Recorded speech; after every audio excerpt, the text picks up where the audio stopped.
جن لوگوں نے ہماری آیتوں سے کفر کیا ان کو ہم عنقریب آگ میں داخل کریں گے.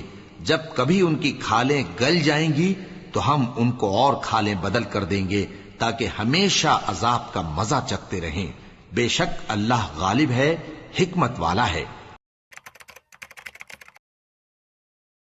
ان کے اوپر آگ کے سائبان ہوں گے اور نیچے اسی کے فرش ہوں گے. یہ وہ عذاب ہے جس سے اللہ اپنے بندوں کو ڈراتا ہے کہ اے میرے بندو مجھی سے ڈرتے رہو. جس دن ان کو آتش جہنم کی طرف دھکیل دھکیل کر لے جائیں گے اور کہا جائے گا یہی وہ جہنم ہے جس کو تم جھوٹ سمجھتے تھے. تو کیا یہ جادو ہے یا تم کو نظر ہی نہیں آتا؟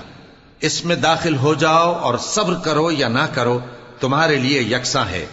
جو کام تم کیا کرتے تھے یہ انہی کا تم کو بدلہ مل رہا ہے. اس دن جھٹلانے والوں کے لیے خرابی ہوگی. کیا ہم نے پہلے لوگوں کو ہلاک نہیں کر ڈالا تھا؟ پھر ہم ان پچھلوں کو بھی ان کے پیچھے بھیج دیتے ہیں